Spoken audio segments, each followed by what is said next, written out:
Go ahead and Can talk you tell about the it. people how in the world did you how could you possibly miss Chris Brown dropping Breezy? Okay, I want to tell you for one thing, I'm a Lupe fan. I'm a Lupe stan, you may must say. So I knew Lupe was coming out a couple of weeks ago, right? Had it on there, automatic download, already up in there, right? Stay up at 12 o'clock. I go run down the list. Wasn't came out, download them. Then I go about my weekend, right?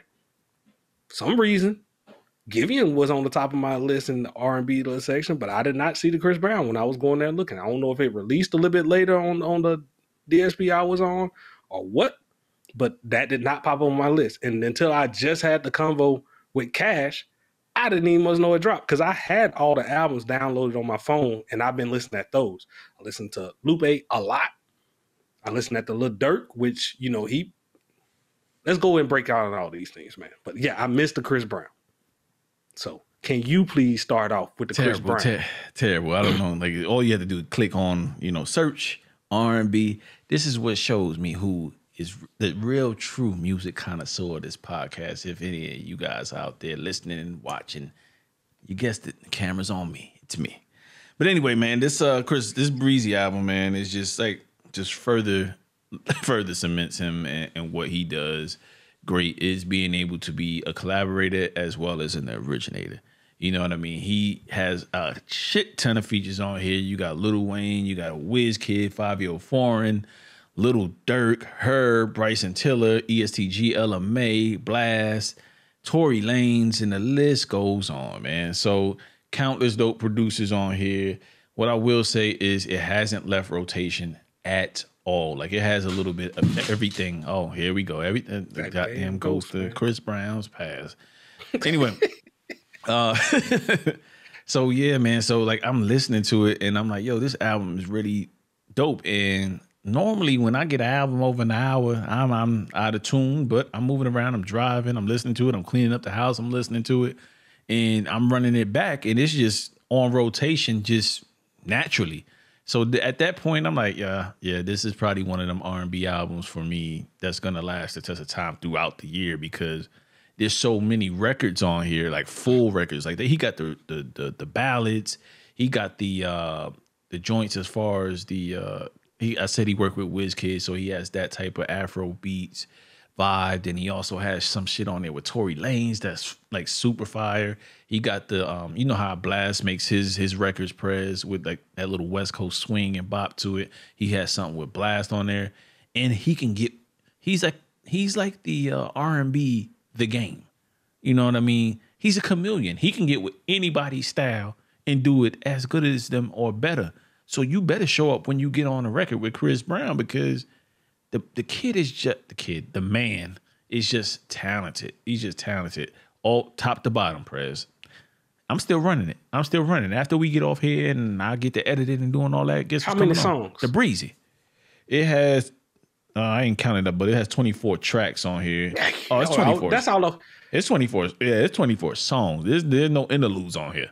It's 24. That's what I was trying to say. Like, I know the last time he dropped like 30 something on. And were we Chris mad? Brown don't play. Were we mad at it though? No. Exactly. We were not mad at it at all. Nah. It lasted the test of time. So he makes sure he can tour off that for a while. Like when he makes an album, and he makes sure that hey, this right here is his own. I ain't got to go back to the old catalog. I will probably on the tour, but hey, I don't have to. I can just tour off just this and be done. I gotta imagine this might be nerve wracking though, as far as touring and shit like that, and picking the songs with having this much in your arsenal in terms of a catalog. Like I would forget everything, man. I get on that stage and my mind will go blank. What song we got next, boss? Okay. You know what I mean? Because shit, 24 here, 30 on the last one, probably 17 on the one prior. I'd lose count for real, brother. But yeah, man, overall, this Chris Breezy, man, is something that you got to revisit. Like I said, they got the who's who of music on there in terms of R&B. He has ballads, he has the bops, he has, reggaeton. I'm about to say reggaeton.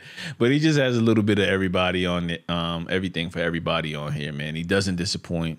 He right back with another, man, another legend, and I can't wait to see the verses. Chris Brown versus Usher, because it's gonna be phenomenal.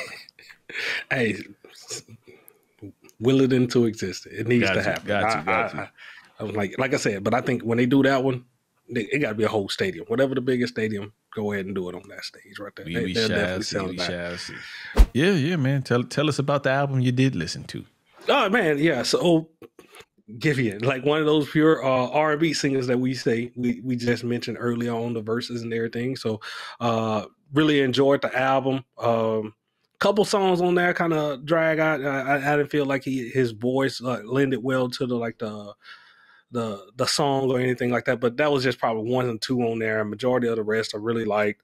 Like the Wilds, Unholy Matrimony. This Will Do, that was a good one. And another Heartbreak. There we go. Those are the ones that would stand out for me. Do you like the fact that he does these type of records continuously? Like, do you care whether like he does the I'm heartbroken, I've done wrong, or I've been wronged, and he's in that vein every single time and super introspective and kind of going through. It just seemed like he getting a bad relationship after bad relationship, but it's making for great music that comes out of the speakers, man, when I really listen to it. So I really don't have a problem with it, but I know he's one of those artists to where I know he's going to not have a whole lot of features. He's going to be a minimalist in his approach, but I know it's going to be somber.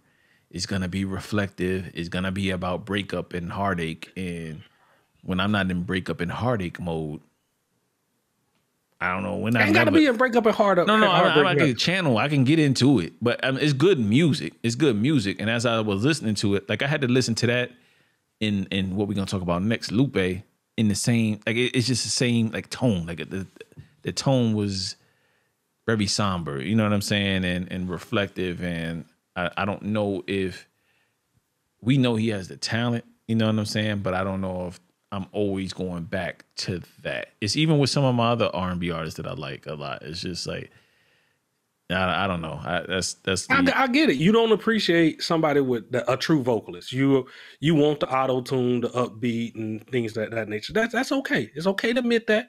That's what you want.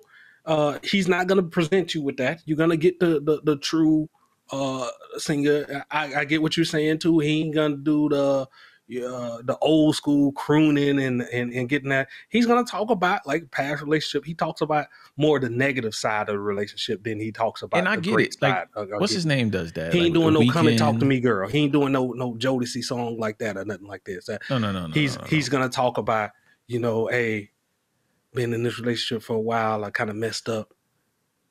And take me back. People do it though, but they do it differently. You know what I mean? Like I would say like not the happy love shit, but like come and talk to me. Like I'm not trying to give him compare him to Jodeci, but like some of those things are relatable to everybody. Like some of the stuff he talks about isn't relatable to everybody. You know what I mean? And some of it is toxic and all that. I mean, The Weeknd has done it. A lot of people have done it. Trey Songz have done the toxic songs. It's just like sometimes they have a little bit more. It ain't auto-tune because Trey Songz has up-tempo songs and up-tempo vibes. Yeah. I just don't think that this is his bag. Not to say that it's bad. It's just a ballad-like song for 15 tracks. That's cool. You know what I'm saying? I can stand it. When I listen to it, great music. It's just on any given random day, I just don't find myself coming back to it. Even though I know it's solid, if that makes sense. It's just sometimes I just want to throw shit on and let it rock. You know what I mean? Chris Brown is something I could throw on, let rock. Giveon, I may need to be in the mood for it. It's just to be in the mood for it type of music. I ain't trying to shit on it though. I'm gonna let your stand take it away. I probably gonna say a few words, but I'm gonna let you have the show, man, because this is the day you've been waiting for a couple years. Man. Since that Drogas Light Wave or whatever the shit was called.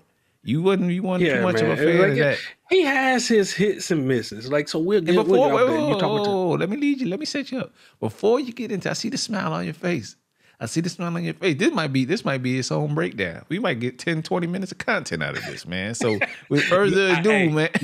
No, I knew you wasn't going to talk about it on here like that. So I said, I will say this for a bonus episode, but it's going to happen. Yes, okay. We're breaking down Lupe's He going to break it down. We're going to break down track by track. I'll let you have it, man. Take it away, man. You know, Drill Music and Zion by Drill Lupe Music Fiasco. and Zion, man. And I love, like, you know, from the picture that he presents to like everything that he's like, Lupe, since he came out, you know, what he's trying to, the bigger picture that he's trying to paint, you know, food and liquor, you know what I mean? That we got to have all negative without positive. And, you know, he points out the full nature of everything that's going on in society. Always. That's kind of how, like, he kind of been very poignant about that throughout his career. So starts off again with a song by Aisha de la Poor. So you know it was going to be good right off the jump off that, because I mean that's the food and liquor. That's when he came back and did the food and liquor 2. You know, he had these type of intros. So glad that he had that at the beginning on there. It kind of set the tone for everything that you're supposed to go up against. And then 10 songs, 41 minutes. Didn't overstay his welcome at all on this. You know, first couple listens, you listen like, oh, this is gonna be some deep, like nerd, like hip hop nerd type of stuff. You have to go back in and look at this and kind of really analyze anything that you're doing with Lupe. So first listen all the way through, I was like, okay, he make not Nam song for the radio, not Nam. You know what I mean? This is for the fans of Lupe, you know? So, and I feel like he didn't disappoint on that level, man. I told you, like, I listened to this probably about 6 or 7 times on the day that it came out, and, you know, just trying to follow through and listen to every little detail and trying to grasp what he's trying to say. And then I realized, like, I probably wouldn't be the best person to review this, because already if I'm saying I'm willing to go ahead in on that, like, my biases is going to kind of show on this. I like this album, you know. I thought Miss Mural was a standout. I like the Naomi song, especially when he started talking about all the Malcolm X box and all this little stuff, how everything, you know, trying to, you know, the whole grasp of the song was just like, you know, how they try to fit you in and do all these little things. And he did that same little style too on the earlier song where he was talking about the art, you know, where he was talking to the art director or the artist, you know what I mean? And the person who's buying it, you know, kind of saying where they should put them and how they judge them and stuff like off what they're going to put out there. So different perspective type rap concepts like on that he's coming in with. You always tying in his back verse to his first verse, all this. So that little part I love, and I loved every minute of these 41 the 41 minutes of this album. So quickly playback, quickly in rotation, but I understand it's coming from me, and hey, stand on. Hey, man, stand on what you stand on when it comes to your stand them, man. Like it is what it is. Like this album, like I said, we talking about Kendrick last couple weeks, right? And we were like, hey, this album ain't bad. You even whittled it down to a certain number of songs, and now you like the album a lot more. Yeah. Like a lot more. I like other songs on the album. Like we like most of the same things when we did our breakdown on it. Y'all go check the audio for that and listen to that. But like I liken it to a Kendrick. Like, yeah, you got to sit down and listen to Lupe multiple times. I've listened to the album probably 3-4 times now in total. And I enjoy Lupe just like you. I'm not as big of a fan. I'm a bigger fan of his earlier works, like maybe his first 3 albums, The Cool, Food and Liquor, and what's the one in the middle? What's the second one? All right. Nevertheless, this project, huh? Not Lasers. Lasers wasn't a part of the first 3. You had The Cool, Food and Liquor, and it was something else. Anyway, but all First and 15 series, all of that.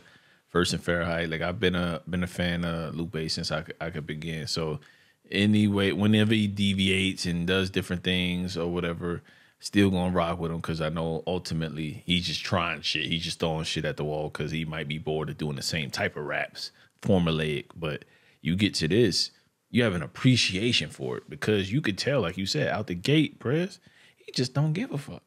So then we get into the project, and now I'm just going through it, right? And the few songs that I'll say that I like is It's all about how you open the album. So of course I love the poem and opening and setting the tone for the album in terms of, you know, drill music and Zion and where he's going with things. But then you get into just when I thought it was going to be very low key and just I'm gonna have to get into this, I'm gonna have to try to get into this. Then he has Autobato before he breaks up the monotony in the album right out the gate. I think there's like maybe 3-4 tracks in, so he breaks it up. Yeah, and great. I'm like, okay, cool, got it. You know what I mean? Like at least he's giving you at least one bop. And then I'm listening to an interview with him on High 97, and he did that particularly for the people like me that need to hear some rhythmic music too. You know what I mean? To just really nod your head or just be like, okay, this bumps in the whip as well. You know what I mean? And he's still saying something at the end of the day on the FaceTime song. video. Yeah, so now we get this. So now we back to drill music in Zion though, man. So Autobato, Kiosk was another one that was dope to me in the concept behind it all. Like I was like, damn, in the middle of the mall. fire. Yeah, Miss Mural that you spoke to. But really, man, the one that caught me was Naomi. And then on Fox them. That first verse was a bar. You know, and then he tied in that bar on the second verse, or maybe it was the third verse in that song, because I know this song is almost 6 minutes long, the last song on the album on Fox them. And I'm like, yo, this dude is simply amazing. Like just saying, I felt like that one line, and he was just picking out the contradictions, like you said, in us all. And like if you ever listen to him or watch his listen to his podcast that he had with Royce back in the day, or just his interviews, he's always like an antagonist, but it's like with a purpose, because he's calling out all of our hypocrisies. You know what I mean? Like, oh, you know what I mean? You'll say this, this, and this, but you still killing your own people in your hood. Like you can't have it both ways. You can't talk about, oh, they just shot up this person, you know, this cop, this, that, and the third, but you know, the second something go wrong in the hood, you killing this op. You know what I mean? Like he just points that type of stuff out, and he just like, I like that type of shit, because as I'm looking at society, I'm looking at it in a similar way. Like, damn, like, you know, I be listening to this gangsta shit music and they ain't talking about nothing fucking positive on here. But when somebody died, then I'm like, oh, rest in peace, such and such. You know what I mean? Like, it's just the contradictions of everything. So I think he tackled that specifically in that song with the line. I want y'all to listen to on Fox them, listen to just the bar.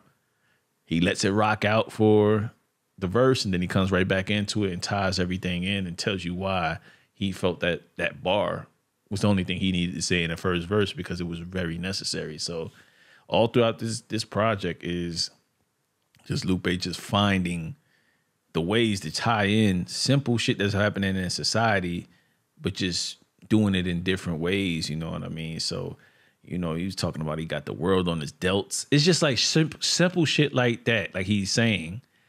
But it's fire because Lupe is finding a different way to do it each and every time. And, you know, he a top tier lyricist and alien when it comes to rap. So I'm still going to have to get through this. You know, I do look forward to doing the breakdown on it track by track to really kind of discover all the Easter eggs, so to speak, that are in the verses or just the bars. You know what I mean? Because, again, he requires this. He requires that type of breakdown. So maybe we give that off to people as a Patreon episode, and then we'll release it at some point here soon. All right. And then another surprise one that came out, Lil Durk with 7220 Deluxe. Yep. Deluxe, man. That really is a deluxe. Because remember, he had to reload it when he threw in. He threw in a few more songs. It just came on with the intro on there. And he may have threw a song on the backside. I remember he came out to reload it. I remember I liked this album when it came out. You know what I mean? Like I told you, it sprinkled in, and then how he ended with the country song on there. Like he had me, and I felt like that whole album was good. So when it come back in, I'd look at this deluxe and I go like, okay, man, here we go, another one with the deluxe. I know everybody kind of got to get these deluxe fatigue at these points. Some people manage to give you something new and good, but it's so far and in between. You know what I mean? Most of the time you getting what was the one that we called the Carter Five, you know, like Yeah, that was too much. It was bad. It was bad music. So the difference that this is where our hypocrisy and back to what we were talking about with Lupe, this is where we identify our hypocrisy, because if it's good, nobody's gonna complain. Nobody's gonna complain. Just in this case with Durk, I'm not complaining. I put this shit on. Oh, I ran an extra mile and a half. I ran the whole album. I ran the whole album just because it was just jamming. And I was like, I want to, before, you know, I settle down and chill and take a shower and all that, I want to hear the whole album. So I'm just, you know, running around extra. And I'm like, yo, this shit is jamming. Like, he got some joints on here. And then Press, man, tell people how he opened up the album, man. Oh yeah, man. Hey, you can tell he's very aware of what's going on in this world. And you know, I think like people was talking about him being in the same vein as what's going on with Young Thug and stuff out there. So he opened up this album just like, this Deluxe is all cap. None of it's true.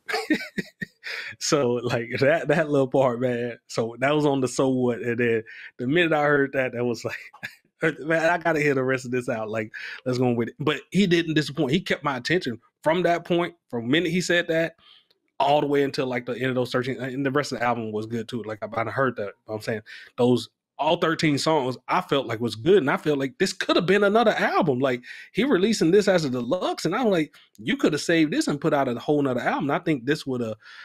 This will actually go, you know what I mean? So I like So What. I like Hear It Back featuring Moneybagg Yo. Unhappy Father's Day. He's getting a lot better, man. Moneybagg Yo. I just wanted to point that out. Yeah. Unhappy Father's Day. I had to send you a screenshot man. Of the lyrics. Yo, what is happening? What is yo, I get being transparent and self-loathing to a certain type of point, but yeah, Durk, I don't know. I'm not sure if you putting all this out here is, you ain't shit, man. Like, you know what I'm saying? Like, I was like, I sent him a message. I was like, Durk trying to solidify Deadbeat Dad of the Year or something like that. Yeah, like his paranoia was getting the best of him. That's kind of avoiding for him to actually like be there for his kids. Period. Like, you got to hear some of these little lines and stuff. Yeah, the lines, like, it's just like, not to say it didn't make sense, but it's just like, fam, why are you not prioritizing your kid, man? Like, what's going on? Like, why are you this way? Like, and it came off that way. It didn't come off like okay, damn, I've been through that too, or I could see how that could happen. Like, there's no reason why he ain't being a good father outside of him not prioritizing the time. You know what I'm saying? And maybe he made the song to acknowledge it. Yeah. But I don't know if he needed to make the song to acknowledge it, if that makes sense. You know what I mean? Like, I don't know. Maybe some cats will resonate with it, man. You know, that ain't shit either, but yeah. He said, "Hound divorce, but I blocked my kid's phone. Now they got to DM me." Yeah, like shit like that. This song I just threats threw to me the off. phone, knowing somebody else gonna read them. Like, who? What? You block your kids, then send threats to us. What's Call my motherfucking phone Durk, again. Try to lose my number. Yeah, Durk, you got me, man. Like, I don't know where this song was going. It took me on a roller coaster ride of what the fuck. Like, that's really where I was at the end of listening to the song. Normally, I'm like, okay, I can hear him being transparent and giving off that emo vibe, and then still with the good beats and the good music, to where you like, okay, I like Durk. He just giving it his all, man. He, you know, voice of the people, voice of the heroes and shit, right? But this ain't it. This ain't it. This probably should have been one that was left on the cutting room floor. We got one more on here, man. Thanks for my enjoyment. It was my enjoyment, but yeah, how I'm a real one. How I'm a real one. I ain't seen my kids. I'm just honest. I'm on FaceTime. They don't even pay attention. You know what I mean? So it happens to us all, man. It happens to us all, man. When your kids are little, you ain't in the same country as them, you ain't in the same state, you moving around, they don't pay attention. But I mean, I get it. You know, he's younger than us. He's going through it, man. And overall, though, I'm telling you, that song still flows. You know what I mean? Like, and that's the bad like, part, right? I'm listening to the lyrics. I'm catching it. I'm like, hold up, this don't sound like. Hold up, Durk. But at the same time, like, good ass. He's telling his story. He's telling his story, no matter how fucked up it is. He's telling his story. So I get it, man. But like, yeah, again, man. Did you finish saying the songs that you was rocking with on 2 him? hours from Atlanta, and then Hearing Sirens. I like those two. So Yeah, yeah. those would be the So ones I direct you right off to. But like I said, like everything that he added, I felt like was good, and like I'm not mad at the Deluxe at all. This is actually this may be the new what I grade everybody else Deluxes off. You ain't giving me 13 new good songs, or just everything that you're adding has a ton of replay value. Then like, get this shit out of here.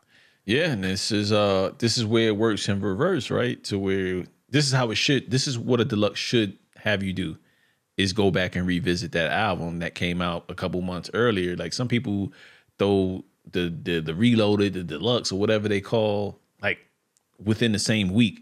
We didn't even have time to sit with the album that was 17, 18 tracks for the first listen. Like, how you gonna throw 3 more on me? Like, then it gets to become, oh man, I ain't finished it yet. Now this is a task. It was already a task, but now it's a tall task. You know what I'm saying? So it's like, it's finding that wiggle room to do it. But again, being hypocritical as we are, particularly you and I, in terms of what we like from artists, is, yo, if you put out shit that's dope, we gonna listen and we gonna give you credit where credit is due, and there's no one way to do it. You know what I'm saying? If it's dope music, it's dope music. But I think that this works out for him, because now I'm gonna go back and let all 31 of these songs. He may have Chris Brown to me. You know what I mean? In this instance, because I'm off and on with Durk. I don't know about you. I'm off and on. Some No, I've been liking Durk for like some stuff I like, some I don't. Divorce and Hero was good. Yeah, I fall off and on with Durk. You know what I mean? But this from the first project without any of Deluxe or whatever, I think we talked about it. We on record as saying we enjoyed it. You know what I mean? But in particular, me for this project, I like of anything ESTG is on right now, except for the song he was featured on Chris Brown album. I absolutely do not like that. They put him on the wrong feature. But most of the stuff that ESTG is on, I'm in love with. This Burglars and Murderers was my shit. And then Duty Low on Did Shit to Me. I was like, yo, who is Duty Low, man? Like, I don't really follow all Durk's peoples that, really rap with him. But this dude may have a little bit of a future, because I want to hear a little bit more from him, man. And then after that, Smirk Out of Here, and then 2 hours from Atlanta. So those are the 4 that I rock with out the gate that got added to a playlist, and the rest may follow. You know what I mean? So, shout out to Durk, man. Dope shit. Y'all check it out. If y'all need some trap shit, some how can I say it? This ain't really trap music. If you just need some dope vibes and shit like that, some summertime music, Durk will handle it for you, man. All right, man. That takes us on to the next one. French? We got French? Or do you want to go Roddy Rich? Well, yeah, man. Let's go straight into the Roddy Rich, because now that I think it kind of plays a little bit better. Because when I heard the Roddy Rich, he called the big 3. He dropped them. All great songs so far. Like I love it. It's like right there. But I felt like him with his 3 songs should have been thrown on his album that dropped in December, and make you go back to that, because I felt like these type of songs are what was missing on that album. That's what we said in December. Just like, hey, he came out with that big hit, the box and everything, and then you're kind of chasing some of those things. You still want those same type. You want those vibes, but like it was kind of missing some of those. But these type of songs, Real Talk, I think would be that one on there. Like that's a great song, man. Just grabs, and then they had Tootsies, then No Mop, man. Like 3 good songs. Could have thrown it on there as like a deluxe onto that last little thing. I mean, he's not that far removed. We talking about 6 months ago. He dropped the album. So like just put this on there and let that kind of get everybody to go back into your music. But exactly, unless you got something coming out and you felt like that wasn't your lane, you're going a different way, I can kind of see that too. But I just didn't see the reason for the big 3 drop. Or but maybe they're good. Yeah, they are good. But or maybe he's just over that album. Maybe he didn't, enjoy, maybe he may not ever say it, you know what I mean? But like if you made an album that you maybe didn't want to make or felt rushed to put out, so to speak, you may be wanting to put that in your rear view and just drop some shit that maybe it lit a fire. Maybe people not really feeling that project, because I remember when it came out, not a lot of people was talking about it. Not a lot of people was shitting on it either. It just the worst thing that could happen is either people gonna praise it or shit on it heavily.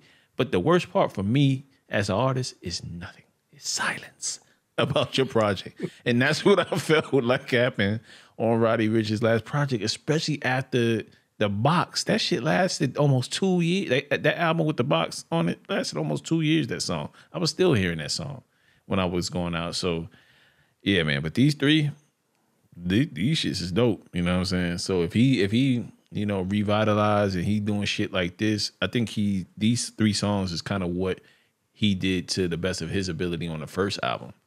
You know what I mean? Just stayed in his pocket. You ain't got to switch it up that much.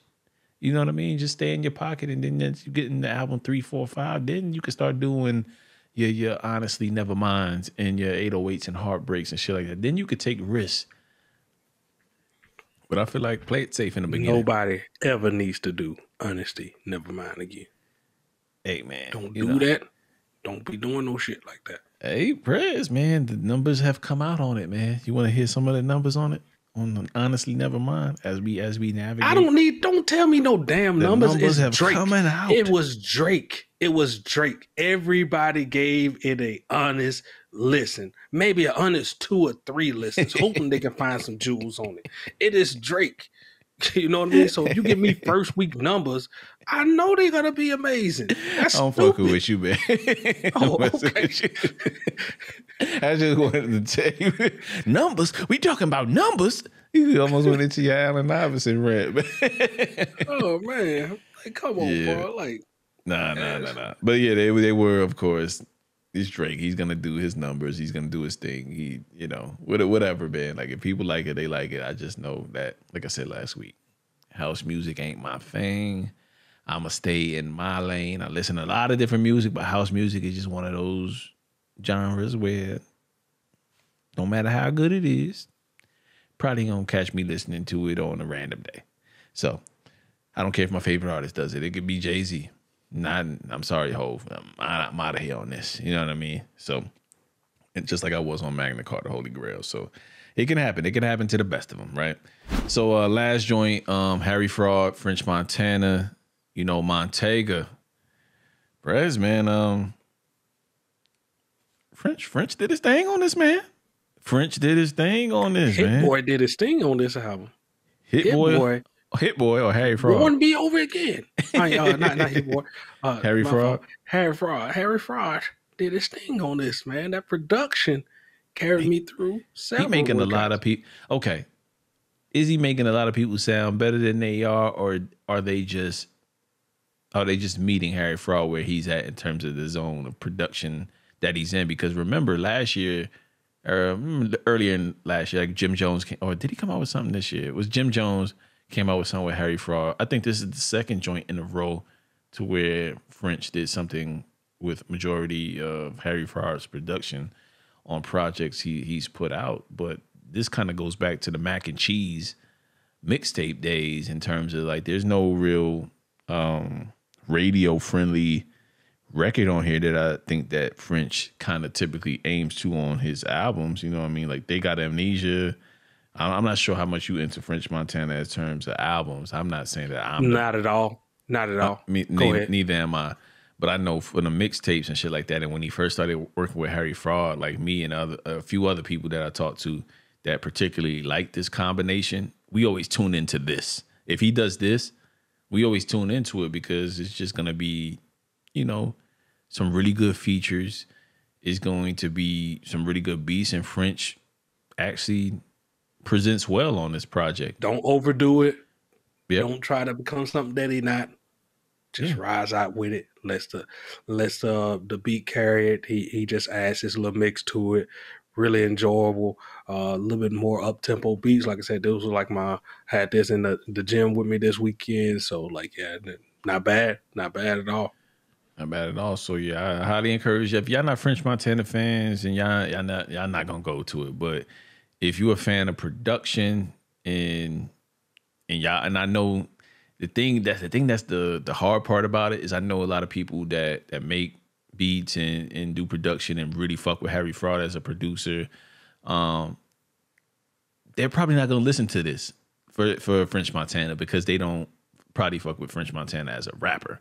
But the caveat is this shit is done well. Like, you know what I'm saying? So like, even, you know, my thing is like, even if you don't like a particular rapper, if they do well on your beats and y'all just sound good as a marriage, like maybe you may want to consider that producer wise, because sometimes a producer can carry, you know, an artist in terms of, and to me, there's nothing wrong with that because a lot of times a lyricist can carry a shitty ass beat. We don't say nothing about the terrible production. That terrible producer may even get kudos at times. You know what I'm saying? Just based on whatever they're doing or not doing in the beat. So, like I said, man, I believe I will add a lot of this French, like maybe half of that project into some sort of gym playlist. I think that's where it will sit with me. Songs that stood out on here. Let me pull up the project. Were Poetic with No Justice for me. Bricks and Bass. Blue Chills. I said bricks and bags. My fault. Okay, bricks and what you say? Bricks and brace. Bass. Bass. All right. I got the joint. Of course, like I said, The Kind of Girl with Rick Ross. They floated on that shit. I would love to hear more Rick Ross and Harry Fraud. I think Rick Ross had Harry Fraud production on his last project, if I'm not mistaken. That dropped Rushmore Pack. I like that. You know, talking about the Mount Rushmore list. You know, coming at that. Nice attempt. I like the bravado on that. Bricks and Bags as well. I like Drop Top with Quavo, actually. And of course, you know, rest in peace to Chinks, Drunk Words, Sober Thoughts. That was a dope one. And then the Guilty Pleasure song on there for me, Prez, Shorty So Bad. Guilty Pleasure song for me in terms of just, you know, ignorance at its finest. You know, everybody can enjoy a little bit of that and just up-tempo shit, especially, you know, with us working out and doing the gym shit and having that routine. So you got to have something for that. So all in all, man, good week of music. Haven't spent a whole lot of time with a lot of these albums. You know, we listened to them 2-3 times. Prez with the Lupe 17 times. But you know, we you know, we'll do a deep dive on the Lupe because Lupe is one of those guys for us that requires a deep dive, a track by track breakdown. We'll give that to you all as a Patreon episode, and it will drop randomly. It will drop randomly throughout one of these next couple weeks. Moving forward, Prez, we do have a mid-year wrap up. So much music that comes out. Can't wait to do a annual wrap up. So we're gonna do a top 10 list of sorts. Right now it's top 10 lists of sorts. We don't know what it's going to be. We have to talk about what exactly that top 10 is gonna consist of. Whether we're gonna do one list to the mainstream artists that, you know, have deals or established in the game, and then we're gonna show love to our indie artists. I think we may go that route. Let's work on us. So that's something that you guys can look forward to the 4th of July weekend. So you could ride out, enjoy that, listen to that on a plane, on a car ride, you know what I mean? And rock out to some of our decisions, you know what I mean? You may have missed it, or we may entice you to go revisit some shit because of something you didn't hear. So that's what we're looking to do in terms of music. And anything else? I can't wait to hear where you got some of these albums that you done kind of like, you know, you grandstanded on at the beginning of the year and throughout the time frame, and you know, like where they really fit. Because I think some of these don't even make your top 10, and you was calling people out. You was calling people out on the way they thought. I want to know where Lotto gonna fall on in your top 10. She wasn't in my top 10 to begin with. Like why you keep putting these crazy things out here? I say just because I liked the album and the album wasn't bad or whatever. Now you won't bring, like you always try this shit. You always try to bring up these random people that are, you know, is not in my top 10, but you gonna bring them up like it's gonna be some type of intrigue. Lotto's not in my top 10. I like Lotto. No disrespect to the young girl. She do her thing and she can spit. No. It's a good album. It's a good album. And but I'm saying spit. you, when you was talking about the album, man. No, I was talking really on how y'all be disrespecting women in hip hop. That's what I was talking about. if we being honest. That was the discussion, if you forget. But I don't want to put you out there. I don't want to put you out there. You know, when you come for the king, you best not miss. Okay. That I knew exactly what I was talking about. That's what I'm saying. Are you gonna give the respect? Where is it gonna fall in your top 10? Oh, I can tell you right now, it's not gonna be in my top 10. Oh, okay. It's not. It don't. Damn hypocrite. Okay, you gotta warrant your spot, man. You know what I mean? But I do know what's in my top 10, and it is a woman in my top 10. It's just not Lotto. Okay, we'll wait to hear that. We'll wait to hear that. Yeah, I'm very interested and I want to know, but I already know who it is going to be. I know exactly who you're talking about, but it's yeah, you gotta leave some intrigue. This is the podcast magic. Exactly so, what's some singles or indie artists or shit that's like off the radar, or something that you want people to revisit that you feel like putting out there on this episode before we close it out? Okay, I'm only going to mention one single. We're going to discuss this, and then we're going to let the conversation go where it's going to go, right? The Game dropped a single, Violence. Cash, I like The Game. I really do. I like his music. I think Jesus Piece is a masterpiece, but I don't know at one point am I just like finally just getting, it's just too much of the style that he's kind of been doing. Is like really no further growth behind it, but the name dropping, man. I understand that's what he kind of lives at, but I think even more with the name dropping, it's just like I'm starting to realize like anytime he's talking about a woman, it's about a conquest or something that he got or a dream woman that he want out of it, like the whole deal, or somebody he's trying to achieve.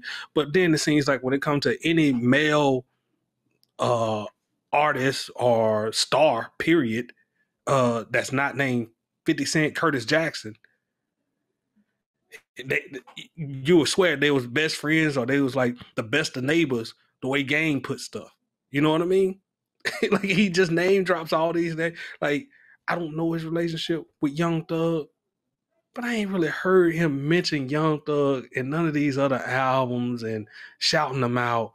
And it just seemed like he's just capturing on the moment just because Young Thug is locked up. And then he a current events rapper, Prez. You know that?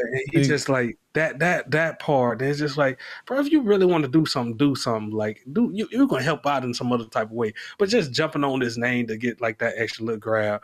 And then like the John Madden. Only thing I heard with Game ever mention Madden about is just, when he got shot playing Madden, that was his little but like claim of fame. Him throwing Madden up in there, like why was that needed? That's another one, a recent death, and you just like trying to capitalize on, and it's just like that. So I don't know, man. That stuff it's starting to just like, okay, man, enough. And I get the fatigue that some of our friends been had with the Game, and I think it's finally like starting to come on me, and I'm like, but I know it's songs I can go back to, and there's good music.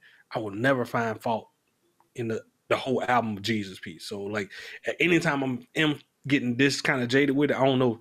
Well, 1992 was the last one. Yeah. And I think his last full album is just like, I think that's the thing. People are tired of his antics, him being in his mid 40s and still act. It's all about who he is as a person or how he presents on social media publicly. I don't know how he is as a person, behind the scenes, but what you present in perspective is everything, right? Not perspective, but your perception is everything when it comes to who you are out here. So like he's been doing all types of interviews, all types of publicity, talking about he's better than Eminem and all these different type of things. And he may or may not have the albums to hold. I think he has the albums to hold up in terms of when you talk about the Eminem, like as far as if you go album for album, what do people enjoy more? You know what I'm saying? But not sure if that's really where we want to go. But like he just does so much talking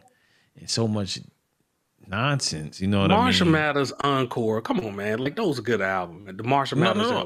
No, I'm just saying like if I had to match up, that's not far fetched. Is all I'm saying. Like those claims, like people may look at it and be like, "I am the way I am." It's like, are you crazy? You know what I'm saying? But me and you both rock with Game, and me and you could both probably say we got 4 albums that we would put up against a lot of other people's body of work and be like, you be hard, you're gonna have a hard day dealing with Game. He has a good ear for beats. He can rap well. He's a chameleon. It's just really, can you stand? Yeah, anybody jump on the album on song with him, he always do well on those.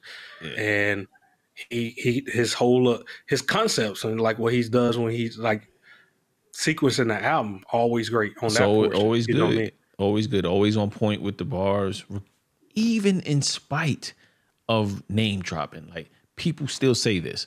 When people are objective about it, they still say this about him. Like, yo, the dude could rap. The dude picks good beats. I just don't like him. And that's you know what I mean? Like, that's to each his own with that. But I just think that, he just needs at this point let the music show for him, because, listen, you have Hit Boy and Kanye, I believe, producing on this album.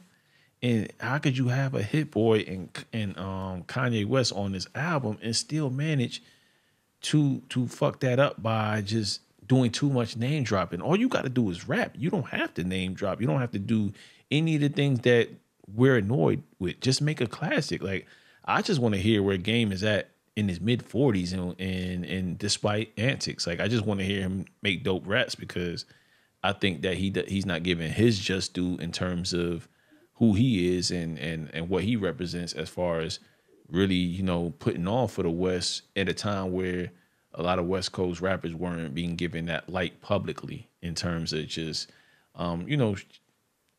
just the light. I'll probably say just the light publicly in terms of what the West Coast has to offer. They kind of, from a mainstream aspect and a representation, they were kind of gone for a little bit of time until Game popped up on the scene and started really doing his thing. So I rocks with Game, man. But this song, so much potential with the beat.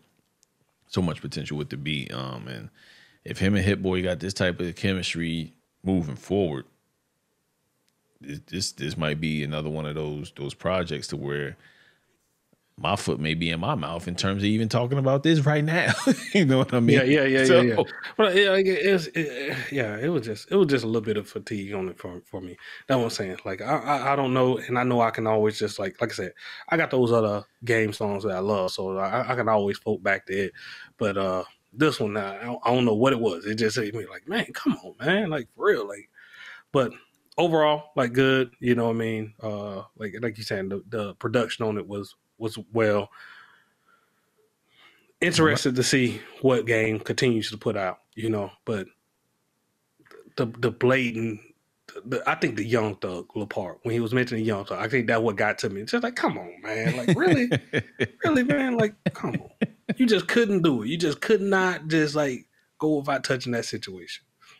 Yeah, man. Anything else that you were listening to in terms of music along the way that you want to put people onto, or just say, hey, I've been listening to a lot more of this lately, y'all check it out, before we let everybody go? I think Miles Monday dropped another one, so like that's continued to like put on the list. I've just been heavy into that too. So I've been talking about it the past couple of weeks. I kind of, after I get done with everything, I'm kind of floating back over to that Miles Monday. So. Yeah, man. Really.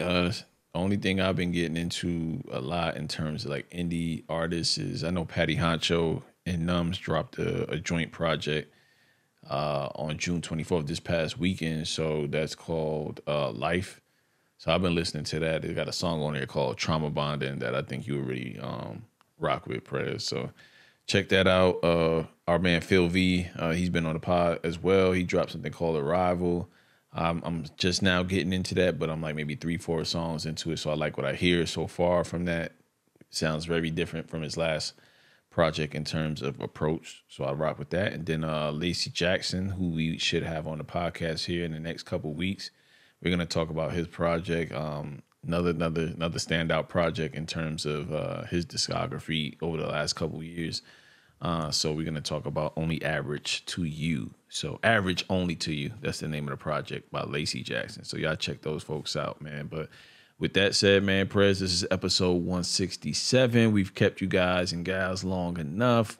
We are out. We will be back for the 4th of July weekend, dropping off our mid-year wrap up. I'm sitting here waiting. I want to know where you put this Coi Leray, where you put this Honestly Never Mind. Like, man, I just can't figure out. Let's fade him out. I'm just here ready for it. Let's fade him out. Let's fade him out. All right, man. Later.